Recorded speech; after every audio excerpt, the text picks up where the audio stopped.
but what do you do in terms of a lot of the work that you might be doing, which is pretty legal, and how this thing goes forward? Ma'am. All right. Hi, everybody. My name is Kokila. I'm the founder of Karm Legal Consultants, not KARM. So what we do at Karm is, Karm by the name means good action. What we wanted to do when I set up Karm was to support tech startup companies and provide them with bespoke legal solutions. So looking at the newer areas of law, of regulations, policies, which the entire tech industry needs. So not targeting the companies who could already have in-house legal support, but to just focus on the new tech companies which are coming with great solutions, with AI for healthcare, with blockchain solutions, in insurance tech, in logistics, in provenance and tracking. So we're in a very fun and learning environment where we're learning every day with the new regulations coming out. We're getting an opportunity to talk to the regulators, to be in open discussions and talk about this is the industry which is upcoming and is the need of every government, every country, and what do we do to support this industry. That's what we're doing at CAP. Brilliant, thank you very much. Dr. Osama, sir. Okay, so my name is Osama Hassan. I worked for Dubai Air Authority for last 7 years. Before that, I was Dubai Air City. My background is software engineering, software architecture. However, I've been with eHealth for the last 10 years. I joined a newly formed department in the UK because we had a restructure just maybe 5 or 6 months ago, and they really developed a new department called Health Informatics and Smart Health.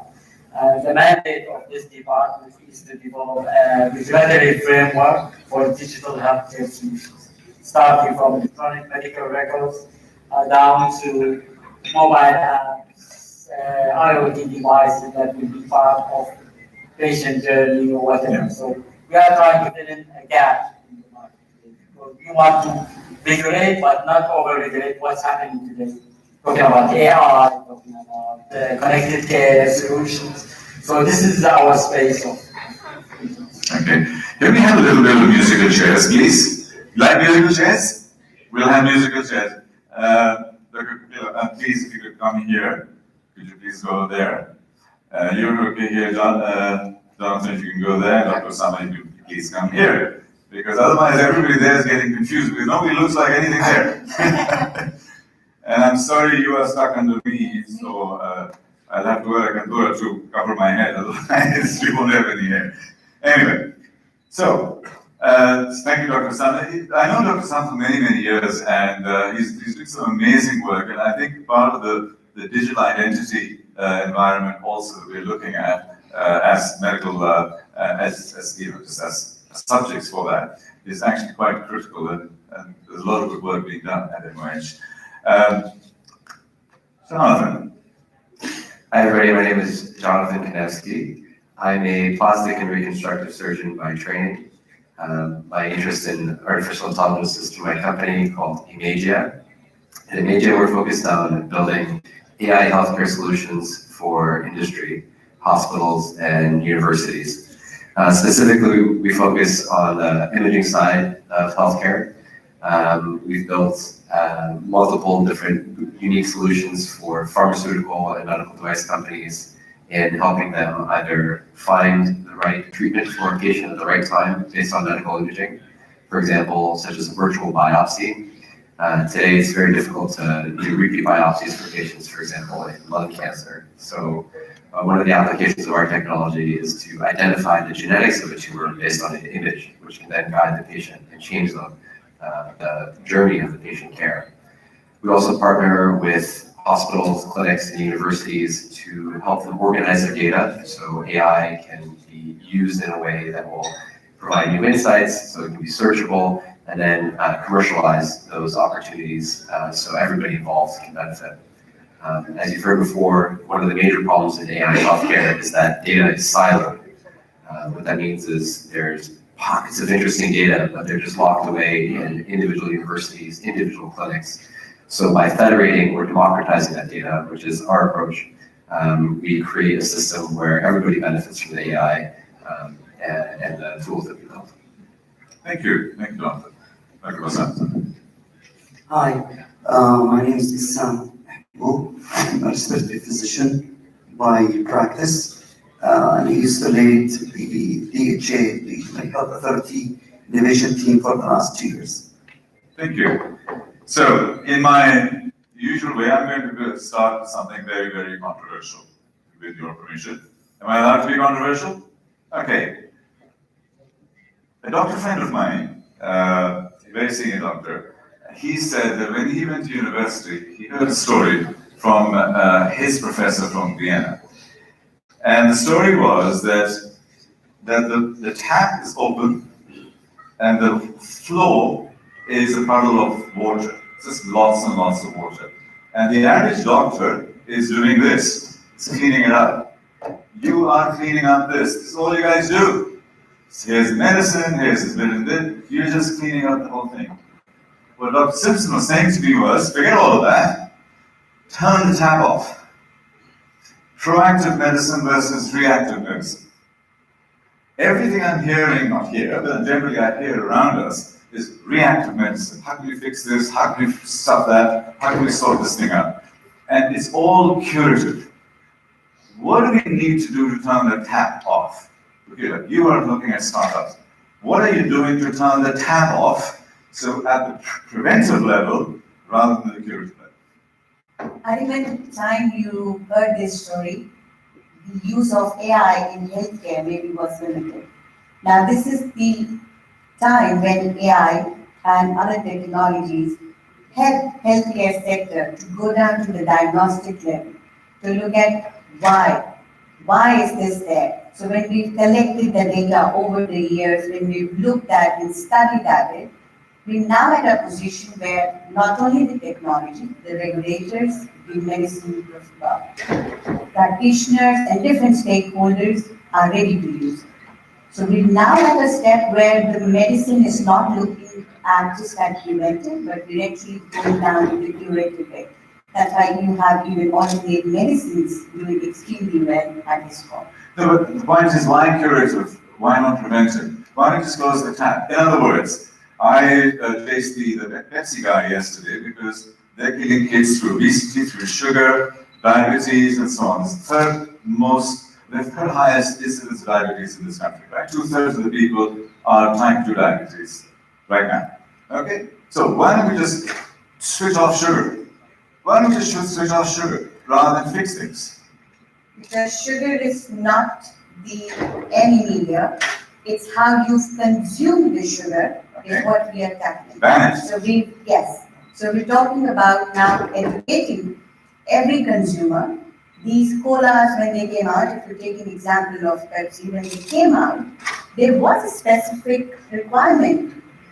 Maybe the taste buds we're talking about, or the commercialization is what we're talking about. So if we say that we're now going to close sugar, close down these cola companies, it's not what we're looking at. There are businesses to be running everywhere. We're talking about how do you manage it. All right. And the technology helps you with that. So, you're a physician. You cut people out, right? So there's Don't cut people out, fix them before they get cut out. So you're out of a job. I think it's a great point. I would love to never do surgery again for that reason. Okay. Part of the reason I went into surgery is because I could physically see the problem. I always felt there was some sort of unfair bias that I was somehow promoting sick care instead of health care. Absolutely. I'm going to use that phrase later. Yeah. And to your point, behavior change is very hard. It's I think the very most difficult aspect of being human is that we have these hardwired ingrained behaviors that start at such a young age. And so it's only really through the powers of education that we can change those things. But to bring it back to AI, where can AI implement behavior change? And that's the kind of artificial intelligence I think is most important, is how do we track the behaviors that we have, identify the ones that could lead to problems. It's very, I mean, I'm sure people here in the audience have started a new behavior in the past 30 days that they're trying to keep up, whether it's exercise, whether it's diet. But fundamentally, everything you're talking about is preventative medicine, which is we need to be able to detect people who are higher at risk before those problems begin. Thank you. You know, President Kennedy, when he at Rice University in 1961, when he spoke about going to the moon, he said, you know why we're going to the moon? Not because it's easy, but because it's hard. So hard is not a block. That is just something that we have to live with and find a way through it. This country is doing this regularly, so I don't see that as a positioning at all. Just because it's hard, so what? So I'm being provocative, as you can see. Let's just get this thing out, and then we'll get the audience to listen. Why should we go into preventive? You work in a hospital? Yes. Okay, so when I come to a hospital and I'm sick, what happens? You put me into a lot of tests, test 1, test 2, test 3, test 4. Everybody, ka-ching, ka-ching, ka-ching, ka-ching. Then, you take me to 3, 4, 5 places. Your interest, say you're in a private hospital. If I go to many clinics, I took my luck there. The interest is to put as much money as you can before you even engage with the patient. That's how you make money, or not you, the doctors and the hospitals make money. What is their interest to shoot themselves in the foot by being preventive or by doing other things or going into AI and making life simpler so they make less money? How do they do that? So, how many of you here are practicing physician?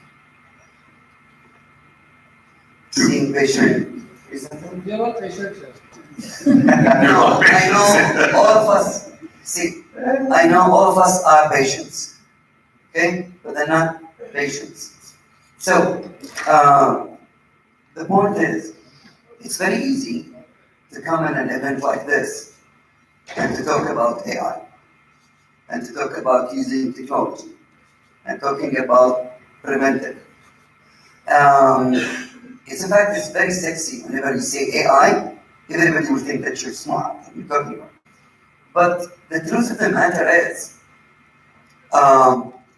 there's a lot of cultural legacy, not just here, but all over the world, is going to, when we go to the doctor is when we have the problem. I'm a respiratory physician. I see patients with asthmatics. They come to me these days because of the sandstorm, because of the winds and everything. Once it's gone, they stop taking medication. And I'm not just talking about somebody who's not educated. I'm talking about the average Joe, even the educated ones. Okay? I've got a patient yesterday who's a PhD in pharmacy. She was telling me everything that has to do with asthma, but she doesn't want to admit that she has asthma. And she smokes and she does all the other things that makes asthma. So, first of all, yes, I think not as a health planner, but even as a population, we should think of how to prevent things. So, believe it or not, I'm a pre-diabetic because I have a family history. I became only conscious about it when I put this patch and start watching how much is sugar, which food makes my sugar high. So I do this maybe because I'm a geek, because I'm interested in technology, although I'm being a physician, but you need to do this. So that's number one. So it's a cultural thing to start thinking that if you don't see this, but people, they don't want to listen to this unless they will see results. So when I get a smoker person with a COPD, which is emphysema, I don't speak to him, I speak to his son. And I tell him, this is what will happen if you keep doing this. So this is culture, and this is all over the world. Now, what technology can help us with this is to show people through predictive analytics and using machine learning what would happen to them in a machine algorithm, that if you keep doing this 1, 2, 3, 4, 5, this is what will happen to you. 3 days ago, my sugar was 120. I went on a treadmill for 20 minutes only. It went down to 80. It's a very strong message. More than a doctor would say that to me, more than anyone. So it's culture. And I think technologies with millennials can work very well to make this message clear. Great. Thank you, Dr. Hassan. AI as a technological tool can enable us to accelerate the process of registration, when you actually go into ER or into hospital. Dr. Hassan, how long does it normally take if I walk into a Ministry of Health hospital for me to be, other than if I am in chronic ER, how long will it take me to go through that process of registering my name, ID card, passport, credit card, insurance, blah, blah, blah, and then all my historical tests? How long does it take? And what needs to be done to address it using technology? So, I think the key word here that we are talking about is connectivity. All these kind of communication or the end is how can identify my patient across the care continuum. Yes. So this is one of the messages that even now we are trying to convey to the community by putting into by putting forward application like the health information exchange. So health information exchange is a technology solution that allow us to follow patient wherever they go. So if you go to a new doctor for a certain reason, you will be able to fetch your history and then deal with it and give more informed decisions about it. So why don't we have centralized data records? Why don't we just walk in one place, one tap, and they know exactly everything about me? Why don't we have that? And why is it taking so long to be here? What regulatory issues are there? It's very challenging bringing all those silos together. That means that they have all to speak the same language. Here we are talking about interoperability that allows all solutions to talk to each other. This is not easy. This is a change management. This needs the support from the top, from the government. The support we need to influence vendors, which is a not easy job. Making sure that Epic and Cerner and InterSystem talk to each other. This is not an easy task at all. I think what I would like to add here, when Dr. Sam and I were talking earlier, that in February we have the Federal Law Number 2, 2019 that has come out, which actually supports a centralized suppository, a full data system for centralizing all the health records in the country. And also health information exchanges are I think at a lot of, are getting a lot of support from the government, one of them being the Intizar program, the 100 program that is already on in this. But one of the key elements that you have to see right from getting different stakeholders and this technology to work is also the sensitive issue of health data. Yes. Which is extremely sensitive personal information, not only of the patient, but as for the country itself. Yes. So that has taken a long time, but there's been a lot of work in that space, especially in the last 2 years. How far are we? 1 year? 5 years? 10 years? The law is out, the technology is ready. Three months from the time it gets published in the Gazette, it will be out there. Okay. I took my mom to a hospital. She was in a chronic situation around 3-4 months ago. I took her to a private clinic, Mediclinic hospital here, and she was in a lot of trauma. But by the time, and she's 83 years old, so insurance for an 83-year-old doesn't exist. That's another conversation. Old people, no insurance, throw them out, they're ready to die, or you pay. So by the time she went through that process and the waiting process, it was about 2.5 hours before the first doctor saw her, because it needed a second doctor's opinion, it needed her cardiologist, it was late at night, so they had to be called at home. Without that, they wouldn't move, the liability issues are there, the insurance company, and. What I'm trying to get to is that it's so frustrating within the healthcare sector that with so much technology, you guys are so smart, why not we overcome this kind of thing? Jonathan, you're on the front line. What do you see? How do you engage with something like that when you want to? I'm sure patients give you that feedback. It's, the time component is significant, especially when you have a busy practice. Part of it is because we live in a medical legal society where we have to protect ourselves and our patients. So documentation is an integral part of every step of the medical process. When you check in, documenting every part of the patient's journey. So unfortunately, that's time consuming. And the amount of paperwork that most physicians have to do is extraordinary. Nobody thinks that when they go to medical school that they're going to be 50% of the time doing paperwork. But this goes back to what you were first saying, which is how do we spend our time better as physicians helping people do things that are preventative? So if I could spend less time charting, if I didn't have 30 notes to write at the end of each clinic, that's more time I can spend with each patient. Yeah. And that's more quality time. I can actually have a discussion about stopping smoking. I can have a discussion about diet. I don't have time for those things when I know that I need to see that patient, provide them a treatment plan, and also write it out. So there's pockets where AI can help that doesn't actually involve medicine at all. Speech recognition technologies, note taking, organizing patient scheduling. There's logistical operations where AI is potentially useful that you never even have to involve the patient. Sure. Let me look at diagnostics now, which is an integral part of the medical space.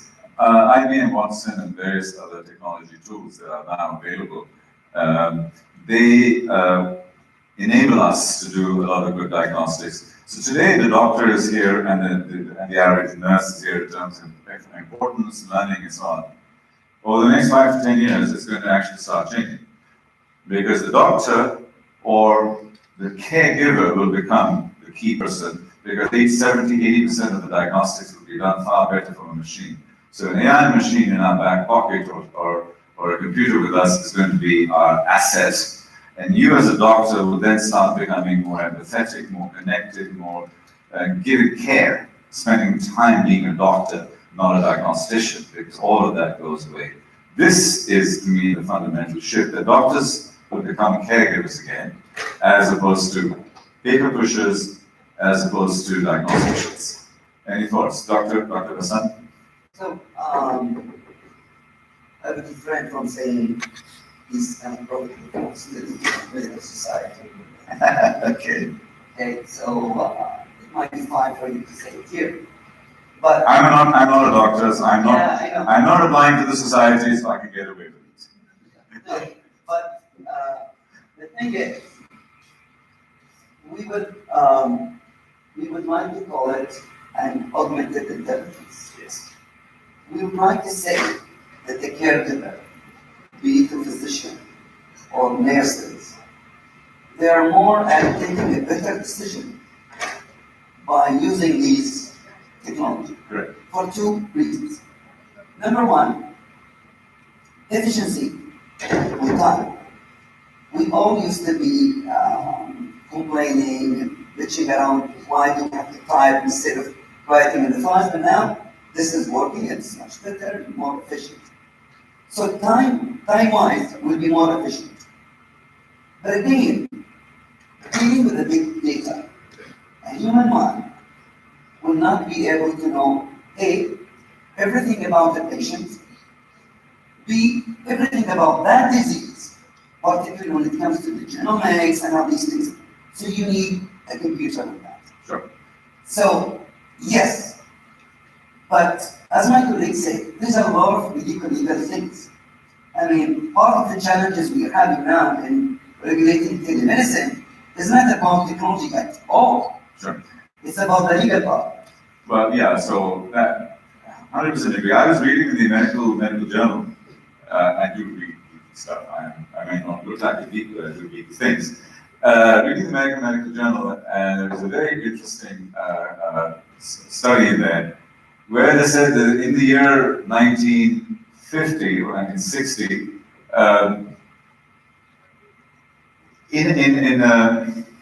that at that point in time, medical knowledge was doubling every 73 years. Now it doubles every 50 days, knowledge. So the human brain cannot absorb all that knowledge anymore. So the average doctor cannot stay up to date anymore. So the data is actually going into the AI systems and so on. That is where it's being captured because it's doubling in 50 days rather than 50 years. That is the speed at which change is happening. And this is why I'm saying that you doctors will become more caregivers, wisdom, connection to the patient, caregiving, as opposed to the data. And I think data science and AI, that's when it starts coming in. So perhaps you can explain to the audience what kind of new technologies are coming in so to augment the doctor's work. Jonathan, you there? And perhaps... I would start by saying, unlike most other industries, technology really hasn't happened to healthcare yet. And I know that might sound shocking, but the way Uber has happened to the taxi industry, Airbnb to the hotel industry, that just hasn't happened in medicine yet.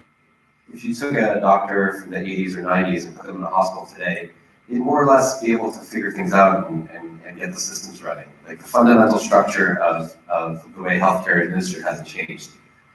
That being said, people do acknowledge, physicians do acknowledge that there's just no way to possibly comprehend all of the data that's out there. And that's not a new thing. It was in the 60s that a physician by the name of Larry Weed gave grand rounds at Harvard, and he said, it's inconceivable that the human mind can comprehend all of the medical data in a patient's chart. And he gave rise to what we now know today as the patient file. Until that point, the patient's record was just completely all over the place. So keeping that in mind, any kind of technology that changes the way systems operate will fundamentally change the way healthcare is administered. But alleviating a physician's administrative burden is significant, but also seeing things a doctor could never see. A doctor, the most trained radiologist out there, can't look at a scan and predict the genetics of the tumor. The radiologists are now one of the areas with robotics and AI has come in because of the efficiency of it. Yeah. So any pattern recognition specialty is at risk. That's dermatology, pathology, radiology, where the very basis of that specialty involves looking at an image and making a judgment. But it's not that they're going to be out of a job, it's just their job descriptions will change. There's not going to be fewer dermatologists, they're just going to be doing different things. They won't be looking at scans, but there's going to be so many more images for them to look at. Imagine now instead of a patient going to a dermatologist to get their images done, they take it with their phone. We all have a phone, we all have a mole that we're concerned about. We're now suddenly creating 10 times the amount of data that we never have to look through. So technology, AI can be used to stratify high-risk cases so physicians can look at them and maybe alleviate that administrative burden. I'm going to come back to, all right. I'm going to come back to democratization of health, in other words, how to make it free, globally, everywhere. So that's another question that, you said you may have a question, you can speak to this. Let's just ask a few questions. Thank you for working. Oh, yeah, there. So my name is Paul Epping. I'm quite long in the healthcare business and technology. And guys, you are thinking so old-fashioned. Sorry. I mean, talking about an EMR as your core of your healthcare system is not going to make it. There is a lot of development out there talking about your personal health record, which is, in the end, the ground truth, right? And you are the owner. That's one point. The other point, here, everybody in this room, I advise you to read immediately Eric Topol's new book, Deep Medicine. Maybe that opens your eyes. It goes faster than we think, right? And the most important thing here is that I don't see a future for healthcare. The healthcare that we are doing it the way we do it now. We are talking about healthcare, but we do everything except healthcare, right? So we're talking about precision medicine, whereas I think, well, don't talk about precision medicine, talk about precision health. Turn the things around. If I hear you saying just now, 2 minutes ago, yes, that profession is at risk. No, they are not at risk. They're just going to disappear and figure out what you can do. If you still want to work in healthcare, then do it differently. What I mean by differently is what Sarah just said. I think that the nurses will take over healthcare and no doctors, because it is repetitive work. The thing that I really scary about and fear is I'm in many hospitals around the world. People are not ready for this shift. And people are not ready for the shift because leadership is not ready for the shift. And leadership doesn't see it coming and doesn't take actions. That is a problem. Really problem. We do the things that we did yesterday, but not what we have to do tomorrow. Thank you very much for that passion statement. Define your industry, guys.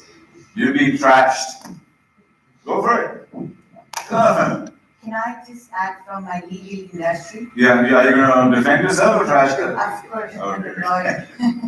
So when smart contracts came into being, every lawyer who's in the tech space started talking about, we not need lawyers anymore, we have smart contracts. Well, till the time we have humans, till we have the jurisprudence, till the time we have society, lawyers will always be needed. So yes, we're talking about healthcare and saying that we don't need them because we're now going to focus not say from the preventive to actually taking care of them. We will not need what is the current system. It's just a little over the top because Okay. what the technology does is enables them to go a step further. That doesn't mean that I need to let go of this thing. Understand. And I don't think that it is a mutually exclusive conversation. I don't think that doctors are out of the game, it's just that their role changes. And so that's in terms of caregivers, because the diagnostics will be very, very easily available. But I personally think there is another sort of grenade that I can throw in. The hospitals want to make money, the pharmaceuticals want to give you lots and lots and lots of medicines, and the food industry wants to make you sick. That's the trifecta that's working. And that is what needs to be addressed, all three of them, because you're dependent on the insurance industry, which is dependent on the food industry, which is dependent on the medical industry. To me, I think vested interest is an extremely relevant factor to consider when you sort of say we need to change. Food, healthcare, and energy are the three industries that are resisting disruption and change the most. They have the biggest budgets, they have the biggest lobbies, and they don't want to change. They always come up with an answer.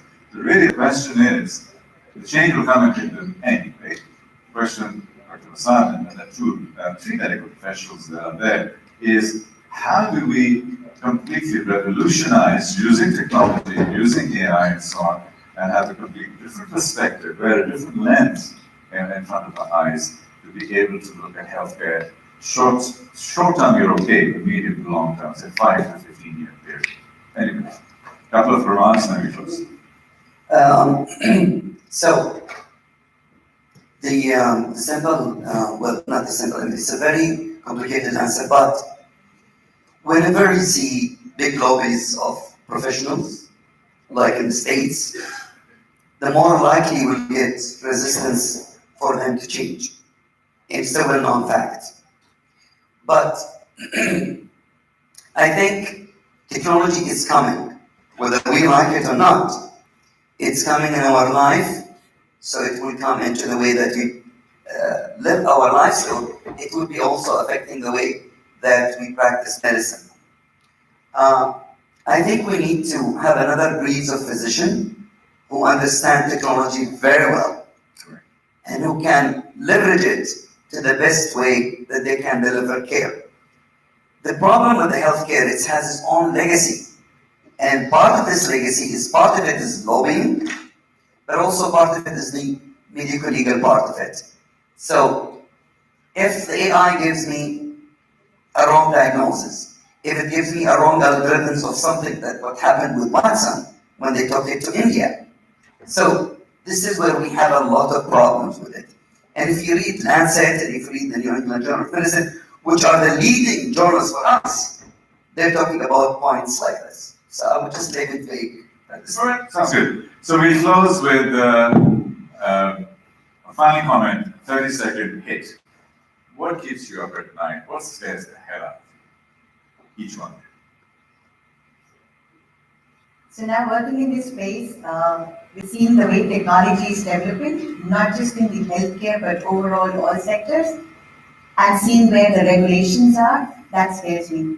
Because the history has shown that regulations and technology has already been at a gap of at least 100 years. Now we're down to 50 to 40 years, but there's still a huge gap between the development, that's the pace at which the technology develops and the pace at which the regulators, we do understand their limitations, but yes, that's scary. Thank you. Great answer. Yes, sir. So Close. I'm looking forward to develop a legal regulatory framework Yes. that encourages innovation from the AI, blockchain, whatever, to help our healthcare system to move from fee to for service to value based. Yeah. When I move a patient for I won't say a patient, a pre-diabetic from the risk zone to the safe zone, this actually saves the government, the healthcare system a lot of money. I want to quantify this money and give it as an incentive to all parties who will participate in this process. Thank This is you. the only way. Thank you, man. Jonathan. There's three things that keep me up at Passing your night. knife and your shopping. Yeah. There's three things. The first is everybody I speak to thinks they're right. And I think everybody's entitled to their opinion, but managing conversation and understanding everybody's needs is challenging. The second is, as soon as you solve one bottleneck of a problem, another one shows up. And I can never predict what the next one will be, and that's challenging. And the third is, AI will disrupt healthcare in good ways, but it's the bad ways that I'm concerned about. What kind of system failures will happen when we have people that are less knowledgeable, when people with less training expertise are relying on diagnostics done by machines. Sounds good. Thank you. Thank you very much, Jonathan. Final comments? Two things that keep me awake. My 4 years old son doesn't sleep easily. And the second one is I'm afraid that we're losing the human touch of the medical professional. That patient will still need it despite all technology. Thank you very much. Wonderful answer. Big hand for our panel. Thank you very much. I know I was challenging them a lot. Thank you for being sporting and being responsive. It's done in a context of a positive spirit because that's how we learn and develop. Thank you. Thank you, sir. Thank you. Yeah.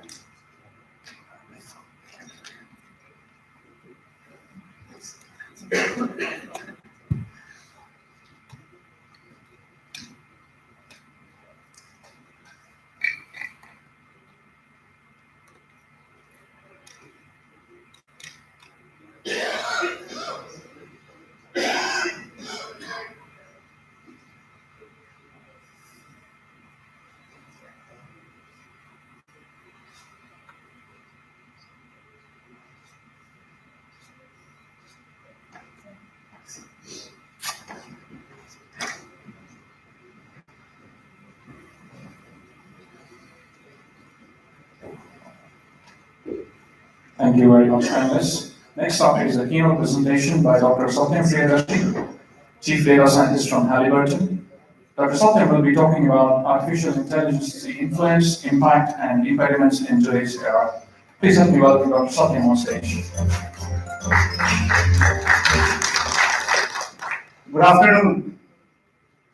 My God. Good afternoon. All right. Very good. I think I'll try to wake you up. I know it's hard. I'm going to talk about whatever you heard. Probably after my talk, you will say, "Oh, what did I do?" I'll probably tell you what artificial intelligence is in a totally different manner. Before I start my talk, I have to thank a lot of people, including my family and especially my son and my daughter, who tells me that Dad, you are outdated. Right? He has a Silicon Valley startup, and my daughter has a startup as well. She's a second-year undergraduate. And every time I tell that I'm trying to put algorithm on this box or in this cluster or in this, he says, "What are you doing, Dad? I'm trying to put AI algorithms on this literature." So where is that generation going? We have to keep up with it, especially for people like us whose gray hair is growing, right? So challenge. But what I present, most of the work that I've been doing since 1999, and a big data COE that I built in the oil and gas industry for 5 years back. But I actually have my success because of my PhD advisor, who actually wired me wrong. He says domain doesn't matter. Learn to analyze data, right? And then of course my parents, siblings, friends, and families. And thanks to all of you for staying so late. And a little bit of background. I am not from oil and gas industry. I have a PhD in quantum chemistry, and if it works. Right, I spent many years in academic professor, then as a technologist, then as an executive, and now I do whatever I feel like doing and enjoy in oil and gas industry, but I'm still an academic. I'm associated with many universities, either as faculty, board member, or advisor, and many companies. So this is what I do, but before that, let's look at something. Let's see how human intelligence does here. So what do you see? elephant. There's a fish. All right.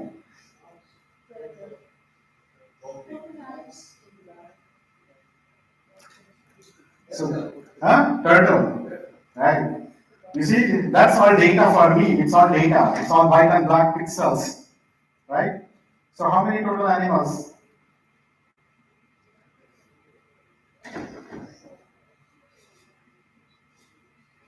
Anybody? 4, 5, 6, around 10? Who said 10?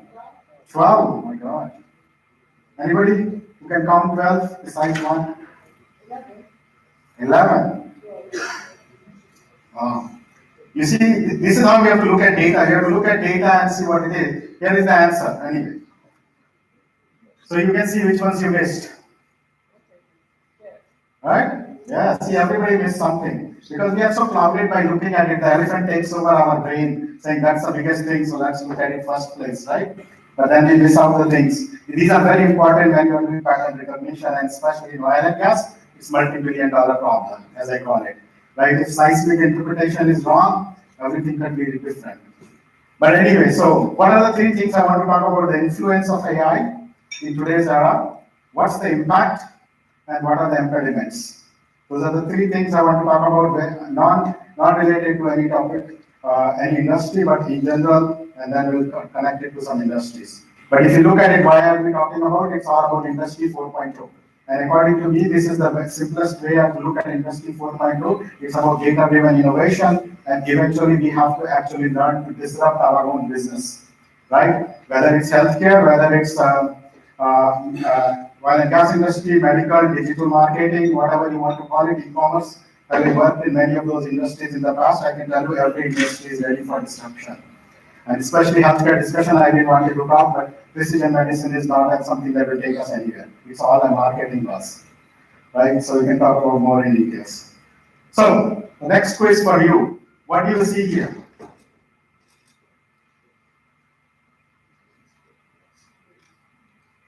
What's common? Anything that comes to mind? Too many options. Too many options. If I say this is all chemistry, would you agree? Yes? Yes. Everything is connected to everything else. Right? So chemistry, right?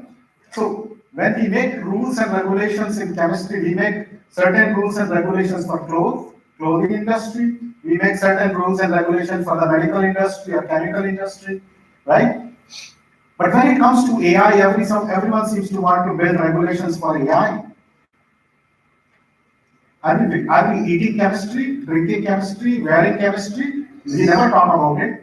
We will say, oh, it's all about clothes, medicines, chemicals.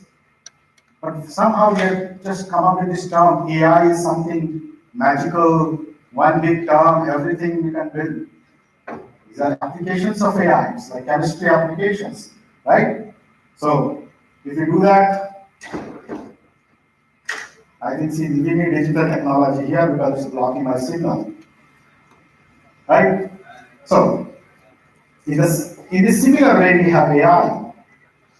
Applications for automating tasks and insights are different, whether it's healthcare, whether it's transportation, whether it's oil and gas. So one needs to really build rules and regulations in the right context. You can't just build a blanket or regulations for AI. Does that make sense? So AI is just a term. We are components of it. Right? So this is one slide. The second slide that I want to show you is literally how AI fits into the whole spectrum, because everybody is using these terms randomly without actually knowing what they really mean, because they read somebody else's paper and then decide, oh, let's use AI. No, today I want to use deep learning. Tomorrow I will use neural network. But there's a real logical steps in it. It's all about creating value that comes from data science, and that is based, data is the foundation, and artificial intelligence is one of the way to create the value. Underneath falls is algorithms and machine learning, and under that is the various methods, supervised, unsupervised, neural networks, deep learning, whatever terminology your favorite, right? But those are just tools to bring into this journey. goal is to actually build insights and create value from the data. So we should not be like randomly using these terms as we please. So as I say, the mostly uneducated folks talk about artificial intelligence and machine learning as separate technology. This is like 1956 or something was the first paper and people described it well. And then nowadays there is a more confusion created by consultants and AI is AI is embedded, AI is agile. What is this? Human intelligence has been always agile, embedded, adaptive. We are just trying to mimic that. So what's the new about it? And we will hear simple AI, complex AI, as if we don't even understand the first term. Now we are adding more adjectives to it. Right? So let's be very, very careful and not create so much confusion for the leaders to do something. But it's all, at the end of the day, to disrupt the business, it's all about finding hidden inefficiencies. Right? If we do that, we can be in a much better shape. So where does it influences every aspect of our life. If we actually create our data integration maturity very well, then we can actually go from personal, with the earlier discussion about health, safety taking place. We can do work life. Then, of course, at a bigger scale in geopolitical national interest, and then we can actually start thinking about the man-machine coexistence. The question is, who will drive it? Is it the man or the human or the machine that will drive us? So that is where maybe 20 years from now we have to really think about it, right? But this is how the integration maturity and the value curve looks like in terms of influences for the total aspect of AI. It actually impacts the whole oil and gas industry. Actually, if you look at it, whether it's upstream, downstream, midstream, doesn't matter, everywhere it has an impact, right? Because it's all about real-time resource optimization for us, whichever sector of oil and gas we go. If you look at oil and gas, since I work in an upstream industry, we focus mostly on upstream, but this leads to what is called the digital transformation of oil and gas industry. I've written it significantly, but the main thing is this requires, I think since last 2 days we've been hearing about job losses, things like that, but actually it requires what is called the talent transformation and the culture transformation, which is called the innovative culture that we need to bring. And I think 2-3 talks earlier, somebody was talking about platform. We will talk about that platform is needed. When you build a platform, you can actually do all those things very, very easily. Why do we need platform? It doesn't matter. This picture actually validates pretty much all industries. They're pretty much, if you look at healthcare, whether we look at oil and gas, there are only 3 problems that exist. One is inefficient workflows and processes. I think Tariq was talking about when he took his mother to the hospital, it took 2.5 hours to get her any medical attention. It's the same thing, inefficient workflows and processes. Even though they have data, it's all dark data. And because we are very slow in adopting digital era technologies. So if we actually solve for these 3 problems, we are in a good shape. More than that, this explosion is yet to take place, right? Like in oil and gas industry, we are deploying fiber optic cable to collect data, but IoT sensors, AR, VR, cloud, fog, edge, and software-defined networks. But more importantly, there is another challenge that most of us face. There is no data and information provenance in our systems. You can take my slides and present it somewhere, nobody knows where it came from. That happens all in our analysis that we do. We don't actually flag them. And we have multiple copies of the data who don't know what to do. In order to solve for these problems is what we do the foundation. This is called the big data analytics. You use the new computing paradigm and you start building what I call real-time insights so that you can have self-healing systems. If you look in the concept of healthcare industry, this is how it will work. You connect the data from genomics, bioinformatics, EHR, EMR, whatever you want to call it, weather, etc., etc. You use the computing paradigm, you monitor the things, and then you actually do what's called the personalized health for the patients. The same thing applies to oil and gas industry as well. In fact, there's a concept called inverse molecular design that can be actually implemented with it. So, all of you have heard about big data, I guess? Yes? So I will probably change their mind here today. This is the definition of big data. Some of you have seen my slide before. It's like 6 blind people describing an elephant. It's a 300 BC story, which still is valid today. And this is how people define big data, right? Lots of data. You imagine if your credit card data, if your name is deleted and your address is deleted, and your credit card number is deleted, those transactions mean nothing. So you have large transactional data is in terabytes, but your actual metadata is only in kilobytes. So lots of data is not right. Data lakes, consulting companies will tell you that. If you want to act smart, you can use all these terms, Hadoop stuff, Kafka, whatever, right? Deep learning. And if you don't want to do anything, you say buzzword. I can tell you for 20 years I've been doing this, these are all useless. These are pieces of the elephant. This is what it is all about. It's all the data. Historical data that we have collected, the current data we are collecting, and the future data that we don't know how we can handle. That means we need to be very good at data pipelining, and then we can actually take any kind of data, and the data could be anywhere in principle. It has to be in my house or Nasser's house or Dr. Osama's house. As long as we can connect and create value, that is what it is. It's actually all about using new emerging technologies and complete analytics value chain. That's very important. People forget, or if we do big data analytics, forget about engineering and science. That doesn't happen. It's actually complete analytics chain, value chain. And in order to do that, you can remove the business efficiency. If I somewhat simplify this definition, this goes like this. Creating value from all the data by leveraging emerging technology and complete analytics value chain to build actionable insights and remove data inefficiencies so you can grow the business with continuous data-driven innovation. This Industry 4.0 is not about a one transformation. It is a continuous transformation. So we need to have a new way of thinking that when you look at the elephants and horses, the data has to be looked at completely. So we have to be very good at pattern recognition, and always the business value comes into the picture. With that mindset and being data as an asset, we actually built the first oil and gas industry center of excellence because we believe that data as an asset, and in order to create value, I have to work with the partners. It is not about me selling something or creating an application. It is what is called the co-innovation model, because domain knowledge is very, very important. In the last 3 years, I have actually touched every aspect of the oil and gas industry. I'm not from oil and gas industry, but we have touched all these areas in terms of creating value. And these values can be measured with financial outcomes very clearly, depending on which phase of the oil well life cycle we are talking about. Because if you cannot measure the value, you do not want to do the project. The whole goal of this is to actually reduce the capital waste. So by collecting so much data in any industry, whether healthcare, pharmaceutical, and I have some experience in those industries as well, digital media, e-commerce, we have created a significant amount of capital waste. That is also data waste, and as a result, we have significant amount of time waste as well. But when we actually leverage the artificial intelligence in this era, the goal is to actually go from the dark data to smart data, so that we do not actually repeat the same mistake and waste more money and more time. Because once the data is smart, you will have no problems with the data quality, data completeness. Typically, an oil and gas industry has only 30 to 40% data that is complete. I've spoken to about 39 IOC and OC in the last 2 years. Right? So if you can actually solve for that, that will be good.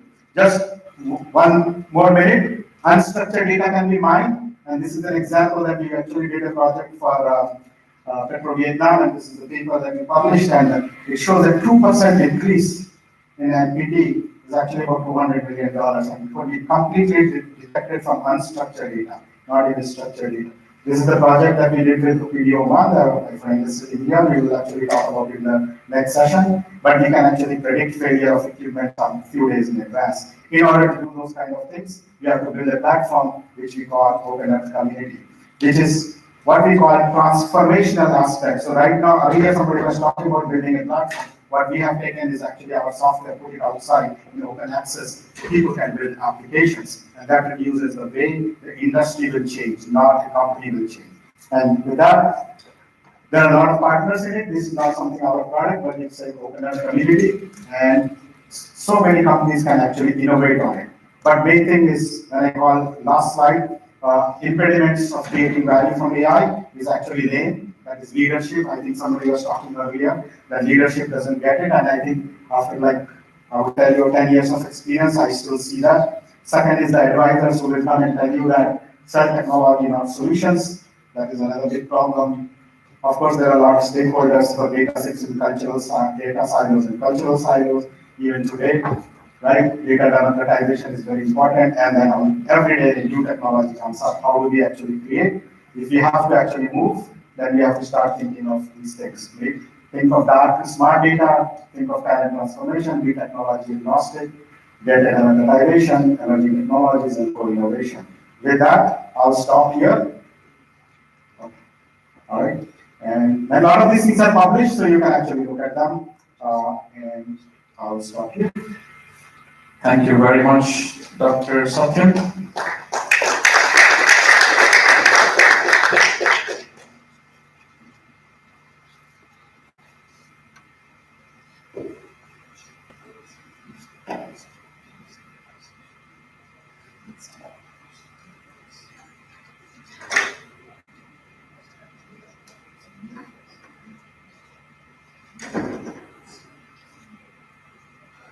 Up next is a panel discussion on investing in the future, real-world applications of AI and investment opportunities. The discussion will revolve around what are the long-term investment implications in AI, identifying growing categories in the AI space as a hurdle for investors, understanding the quants of funding a pre-seed MENA startup. I'll be inviting the panelists one by one on stage.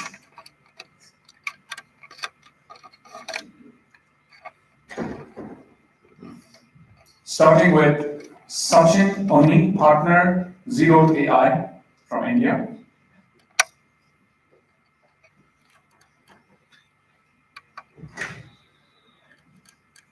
Please help me welcome Sachin on the stage. Next up, Arif Syed, CEO, ASA Ventures from UAE. Arif, please take this in.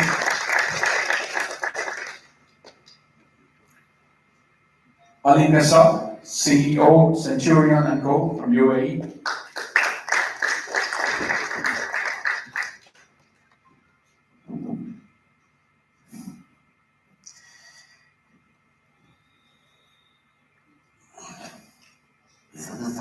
Dr. Amar Al-Maddah, Chief Planning and Development Officer, Advisor to His Excellency, the Minister of Hajj and Umrah from the Kingdom of Saudi Arabia. And the moderator of this panel is Dr. Ganesh Natarajan, founder of 5F World and Chairman SVP India for Center for AI and Advanced Analytics. Dr. Ganesh, please take the stage.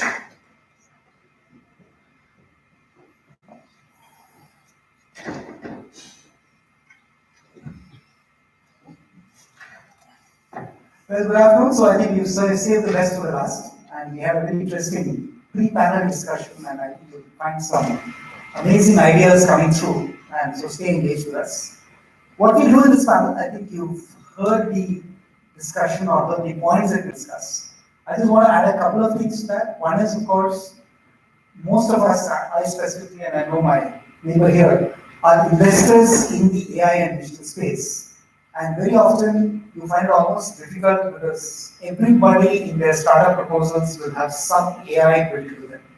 So you don't know what's the real AI, what are people talking about, and I think you'll get some interesting ideas on how you sift through all that data and come up with some real intelligence, which is really what we're looking for. The second point we wanted to bring out, and I think one of our panelists has some good ideas on that, is how do investors in AI themselves use AI? So apart from looking at big challenges for AI in real-world applications, we look at all this. So what I suggested to the panel is that each of them will make maybe comments for about 5 to 7 minutes, and choosing any one of these points or anything else they would like to say about investing in AI. And then we will have an interaction and throw it open to any of you who would like to interact and ask questions. So maybe Sachin can start here. Yeah. So hi everyone. It's a privilege to meet everyone here. So I'm partner with Zero AI, and what we do is we invest in pre-seed AI companies, and pre-seed meaning more risk because nothing is proven. It's early stage AI companies. So how we go about it is we do take a lot of applications, as in on all the presentations and decks into account. And maybe to start off, I would suggest that we read the whole problem statement and the solution without the AI buzzwords in it and figure out if that actually has a business model which can work out to be helping other people who are going to use this or maybe be their customers. So that is the one of the main model that I follow. And then figuring out if the team, even though most of the AI companies would have founders who are very early into the business. So energy and the team compassion is not an issue, but the understanding of the problem and figuring out if they are good enough to build a product. So that is where we invest. So we have invested in close to 60 companies now, pre-seed, and few of them are doing fantastically well, and we look forward to investing a few more in the coming years, as in close to 200. We have been investing in India, Japan, Hong Kong, and globally as an interest. So the use cases does matter, but because it's early stage, we also give a leverage to the fact that the understanding of the use case would be not that specific, but there is still the need to learn more. If they have it, then we invest in them. And in the end, AI or not, we need humans to build companies. Sachin, can you tell us the most interesting use case you've seen so far? The most interesting use case would be, as in something that I saw recently, there are two actually, as in something that comes with the future of the world, as in on the clean energy. There is a company that has a way of mapping the shadows 24 by 7 onto a building so that you can plan where to keep the solar panels and get the most energy out of it. So that is one company that is building something long term, that's the future, who needs a backup. And the other one I would say is we have so many languages, so many dialects. So there's a company that actually does have a technology which can clone your voice, as in creepy as it sounds, but clone your voice for good use cases. And then you can change the script in Arabic, English, Hindi, any language that you want, and it can speak with the expressions and emotions of the actual speaker. So this will reduce a lot of time in maybe movie making or maybe a cartoon dubbed in another language, or maybe any other use case, for example, an online education platform. Like that, there are 58 more. It's not a bias or two, but I just brought up these two as an interest. Fabulous, I think those are great ones. Arif, your thoughts? Yeah, hi. Hi, everyone. Arif Sayed, SC Ventures. We invest in companies, not in AI specifically, and I'd like to probably make a stance that's probably very opposite of what, just to, just so that this panel discussion looks more like a discussion. We don't really care if AI is a buzzword of the pitch deck that we're investing in. But one thing is for sure, we use AI in order to select and determine and validate the companies we invest in. And that's I think where the relationship comes. We are basically a venture capital firm that has around 150 people in Dubai itself. So we have quite a nice full-fledged operations spanning 9 countries today, and we receive a lot of startups. So we receive a lot of investment opportunities, and when AI, so our approach to AI is not if a company uses AI, and you can see if I take my smartphone from my pocket today and I take a picture, I'm probably using some sort of AI algorithm as well, right? So we don't follow the buzzword. There has been no spike in our investment procedures since AI became the thing. We always look at the business side of things, of course, and I think, of course, everyone is talking about that, so I'll probably like to give the other side of the coin, that when it comes to investment, it has to, again, be very logical, very system solving a real problem, be it through AI or not. But today's world, probably not without. But again, but yes, we do use a lot of machine learning, AI, all that, all those in our own tool. We've built a mechanism that is being fed with data for the last 15 years now. And what we've done is basically we've broken down any possible company into Lego pieces that are identifiable. And we set KPIs on that. So basically today, when a new startup comes on board, for us it's very easy to understand whether they are going to be able to deliver what they're promising based on everything that we've been doing so far. So basically we replace in the decision making when we're investing in a company, we replace guts with data, right? So it's not what we think is going to happen, it's what is proven. So that gives us a very good practical level, gives a very good indication of is this cost per acquisition real? Is this a lifetime value? Something that's actually going to happen. So we base our investment decisions on an AI, essentially an AI tool. Now the beauty of this is that this AI tool has been growing faster than what we planned. It's learning faster than what we teach it. So basically, we are planning to probably do something crazy. This is at the end of the series to try to give it to have the first self-driven company that is completely based on instead of from HR to operations to sales and everything will be decided by a brain that is not human. That's something that we are going to subject ourselves to in our capital to try out this crazy idea. But it has been a wonderful experience putting this AI tool, we call it Pulse, to put it on our board of advisors, most valuable advisor. And probably, when we give it his own company to run, probably he's going to do, pretty well.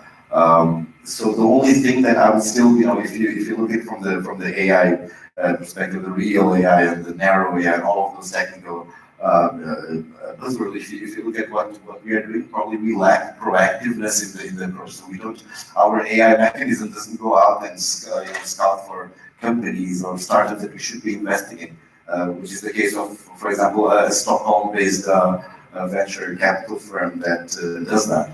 They predicted, their algorithm was able to predict that Airbnb is going to be huge, while they were on angel or seed stage. So this is something interesting. We are not doing that. What we're doing today is whenever we receive something, whenever we implement a project today, we run it through our digital brain first, and again we try to remove the human error and try to base our decision on the most optimal. Based on basically on all the data that we've been gathering for all these years. So from a venture capital side, those are my 2 cents on how we use AI, to in investing in startups today. That's amazing. In fact, I did a lot of work with McKinsey 2 years back. One of the predictions we had was that one day 50% of the board of directors of corporations can be replaced by algorithms. Because if you really look at it, I ran 2 publicly listed companies in my career. And you really find that the kind of people you have on board, some of them are really predictable in terms of their comments and their ideas. So those are some things where a fast learning AI algorithm may probably be better. There's something for us to think about them. Let me move to Adika sir, who's CEO of Centurion Company. Get his what do you think, sir? We change the. I'm going by my script. Adika sir. Okay, thank you. Thank you for hosting us today. As my previous speaker, I have been into venturing since the age of 25 years. Okay, I don't want to disclose my age as well, but it's a big experience. I started in Paris with my first venture in the software. I worked mainly in the banking environment and finance environment.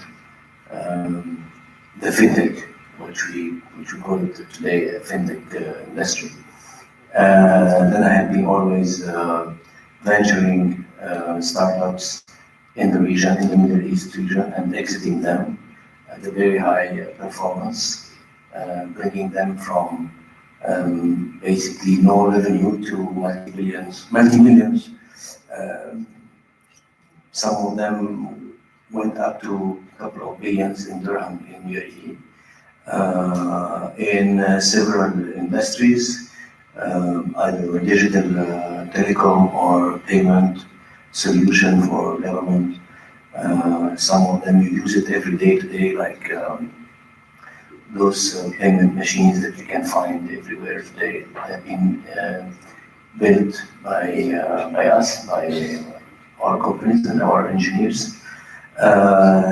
So after venturing into several startups myself, I have decided to build Creates in Finland to manage my own private fund and venture into innovation because I felt like now we need to industrialize what I have been doing on my own. I wanted something that can accelerate this entrepreneurial spirit, and we have been doing supporting mainly blockchain and AI startups in the region from Asia to Europe over the past 2 years. We have done more than 15 blockchain AI projects. We invested ourselves in an AI platform managing and promoting influencer marketing in Singapore and India, named Viral. So it's still, the application is still now into the beta testing stage and will go public very soon. So when it comes to investment, I mean, every investor, disregarding the scale of the investment he will be doing, it's very important for him to, I mean, everybody invest where he knows, okay, in the industry that he knows or where he feel more confident. So AI into investments will help investors to invest in where they don't know, basically, because they have, I mean, it allows us to capture sufficient information and data and analysis about the behavior of the investments or the market in order to give predictions to investors to maximize their investment, because at the end, investors are looking to maximize the return and the order they want. Okay, now when it comes into investing into AI industry, of course, it's one of the most growing ones today. Why? Because everything, we cannot today manage and understand the data that is surrounding us, either on social media or in healthcare or in oil and gas, with a human behavior or human analysis, normal human analysis. So making the decision. AI is already in the industry of oil and gas since a long time, and there is a lot of decisions that are taken when it comes to sensors or when it comes to the industry itself are taken by robots, but nobody knows it, but this cannot be taken today by human beings. So AI is already everywhere, and it's a growing industry, because today, I don't like when we say, okay, it's going to replace humans or to replace operations. It's just going to uplift skills of human being. There is a lot of softwares and robotics that are today running into big corporates to replace very basic tasks that back office people are doing in banking sector or in telecom industry or in government organization, that are repetitive tasks that doesn't require a specific intelligence from those people. So robotics, AI, machine learning is a growing industry, and it's starting to support the growth that we are, let's say, obliging ourselves to go into it. This is how the market and how the world is moving. So yes, AI, from a point of view, from an investor point of view, it's one of the sectors that everybody should look at today in the fintech or in the technology industry. Now, in Centurion, we structure investment. Here we are early stage investment boutique. We do 10 to 12 transactions a year. We usually interfere into seed and early stage investment stage, but we also support companies to reach a higher investment scale. by structuring them either into ICO or into security token offerings, independently from the industry that we are talking about. So it can be either in real estate or in healthcare. The technology of investment and the intelligence around the investment is based on that power of AI or blockchain, and it's now going to be everywhere. It's a market of more than $200 trillion if we look at the tokenization market in itself. And I think from an investment point of view. Now, when it comes to exiting or building the next generation of AI industry, I think that there is, you will confirm the same, there is not enough today solutions or tools that can allow, let's say, industries to analyze and maximize the analysis around all the data that is captured from the market, and there is still a gap to cover there. And there is, I think, this is where we need to keep investing, keep pushing innovation to reach maybe that stability in terms of return. Oh, thank you. That was very useful, and I think you touched upon one point that the real value of AI will be to assist human beings. And if you have time at the end of this panel, I would like to put a question saying, across the spectrum of assistive AI, augmentative AI, and autonomous AI, what is most valuable for the future? But before we do that, I'm going to request Dr. Almada to talk to us, because he, as you heard, is Chief Planning and Development Officer and an advisor to His Excellency the Minister of Hajj and Umrah. And what he told us in the half an hour we chatted before was to be the most fascinating opportunity and challenge for any technologist who's looking at solving real-world problems. Thank you, Dr. Dennis. So before we show the video, I think what we are trying to connect the dots with the guys have been discussing. We have a real life system inside. Oh, 1 minute. والله فاتك.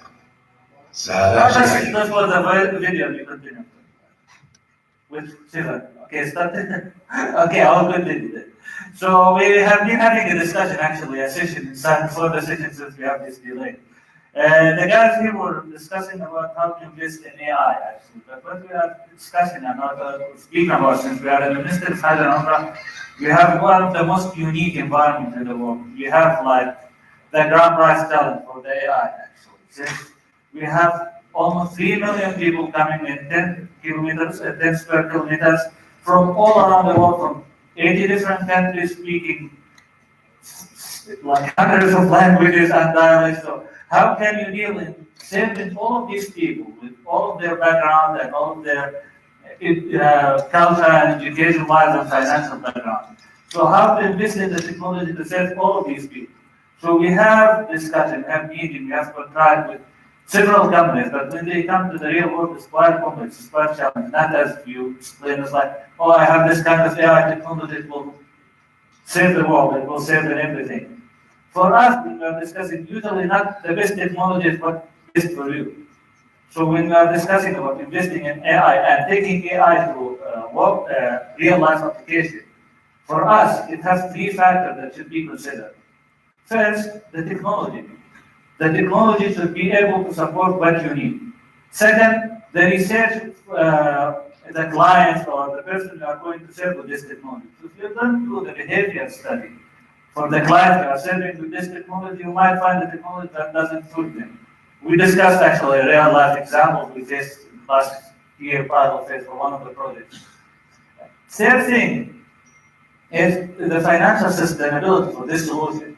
If it is having the technology and the research required for solving this, it has to be sustainable for several years. It's not understandable to invest in AI and just after 2 years and expect I will replace it with a new technology. So to continue, let's just show you a small video we showed about how we are expecting AI to serve in the Hajj journey, which is the first pillar of Islam, and one of the religious ritual that every Muslim of the 1.6 billion Muslims is aspiring to.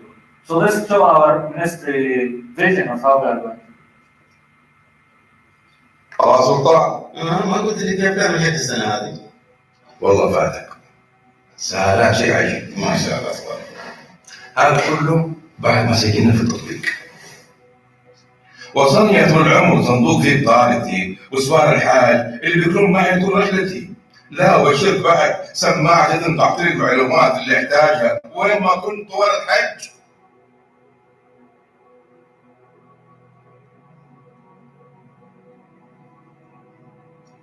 I didn't have to go through customs. Just a simple swipe with my card and I was in. There was even a screen greeting me by my name. There's even more.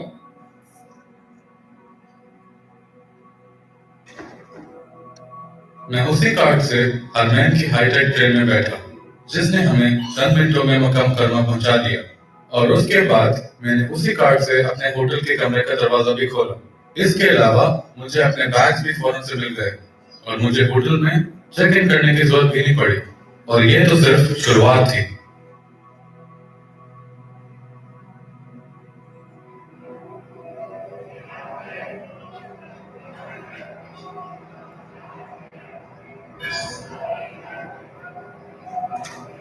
Abang aku ini sebelum berkata, pagkali mengirman para sa buhay tungkol sa pagtanggol at hindi lagyan.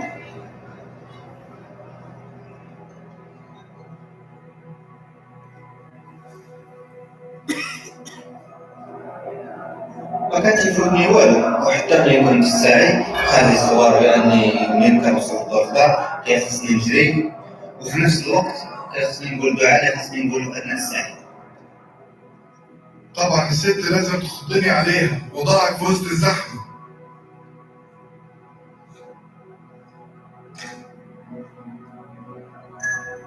بس أنا ما تعبتوش، البطاقة اللي كانت معايا خلته يعرف مكاني فين من الموبايل.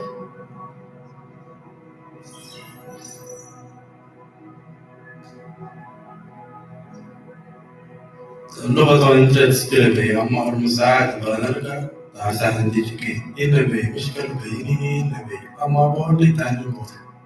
نسأل الله سبحانه وتعالى القبول، لكن يا سلطان تعال طولت بريك تحج. إن شاء الله بعد اللي سمعته السنة الجاية بإذن الله.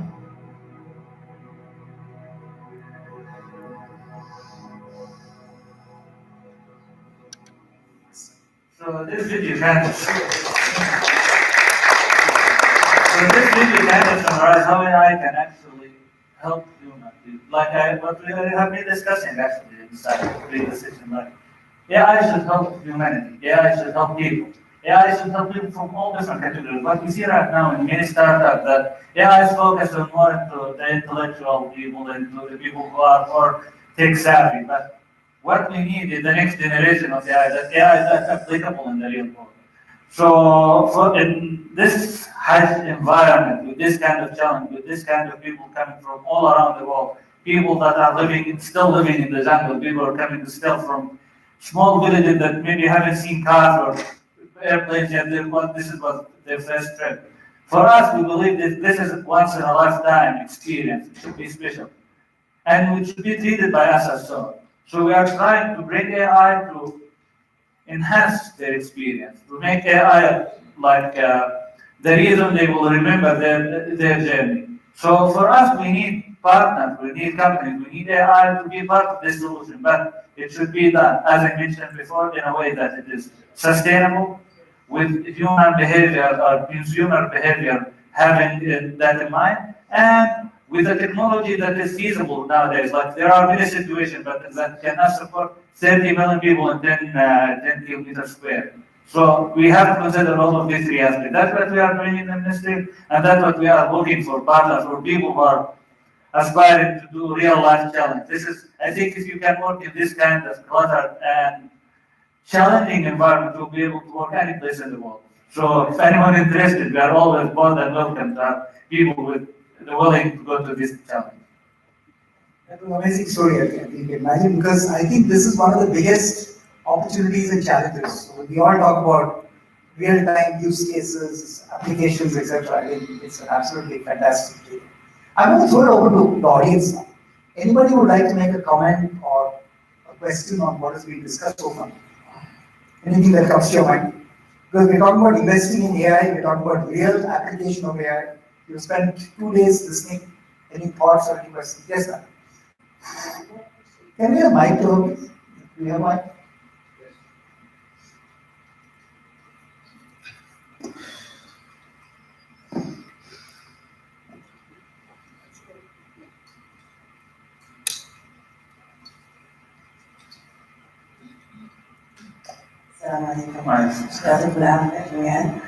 Hi everybody, good afternoon. My name is Hanina Izzi from Ministry of Finance, Saudi Arabia. We have a big transformation in the government level and digital transformation, and lead us to also to invest more and leverage more artificial intelligence use cases in the Ministry of Finance to help the ministry in budgeting planning and cost reductions and cost optimization. And then it's a way to enhance the customer experience, client experience, plus to make the business needs more easier. The big challenge that we faced in artificial intelligence, the defining use cases, what the applicable use cases, and budgeting planning and cost reductions. This is the main challenge. How my questions? What's the main outlines to define the use cases, the proper use cases, and to start investigating with it? Thank you. Very well, please. Sure. Yeah. If I heard you are from Ministry of Finance of Saudi Arabia, right? Okay. So basically, usually in any transformation, the use case that we look at is mainly optimization. Either optimization of number of interactions that are happening from consumer or citizen side, or from the employee experience. We have like basically two main focus should be on two audience, okay? Especially when it comes to finance, you have two audience. The third one will be the government experience. So how you can serve other government entities because you interact with a lot of other government entities. Okay, so yeah, so basically, Ministry of Finance can be the help of transformation in terms of any financial transaction that is utilized across all government sectors and can provide a lot of intelligence to government in order to optimize or to analyze better data or to maximize the interaction with citizens as well. So if you get my point, we have been working with the Ministry of Finance on the e-Dirham program in UAE, and it's a very successful project because mainly we were able to create the largest closed loop payment solution for government. And this has been allowing them to basically reduce cost and improve customer experience when it comes for government fees payment. I mean, the cases are enormous. Like there's plenty of cases that can be listed there. And in your case, you are the hub. You are the heart of all the financial transactions, and you can provide a tremendous number of analysis and intelligence to the whole government in order to build and enhance customer experience across the whole other government sectors. So you can start basically with, I don't know, VAT payment, retail consumption, credit card payment analysis, cash payment analysis. I'm talking only from your point of view as Minister of Finance. Then it can go up to service fees for either economic departments or any other immigration, passport, etc. So those information, there are a lot of tools that can help you, okay, from not only as a transactional point of view. Now, based on that, you can build a lot of tools that can help people to optimize payment cycle and be proactively like at the service of the consumer or the citizens in order to empower him in the payment or the relationship with the other government entities when it comes to payment. Okay. So, of course, there are a lot of use cases, but this is, I mean, the high-level guidelines where you should look into it in order to build your artificial intelligence analysis or how you can maximize the relationship between you as a Minister of Finance and other government sectors and collect all the status either from retail or from other government interactions or and provide intelligence to other government sectors in order to empower them. Thank you, Mr. Kassim. Any other thoughts from the other panelists? Any closing thoughts? Because I know we're out of time. But anything that you would suggest in terms of looking for use cases? What do you think are going to be the most valuable aspects of AI in the time to come? What I would say is it is a lot dependent on the kind of data that we have, and I think the ministry, I'm sure you have all kinds of data. That's not the issue. So there is a customer segmentation, and with another use case would be based on the customer segmentation, how much of the schemes has to be rolled out in which part of the location.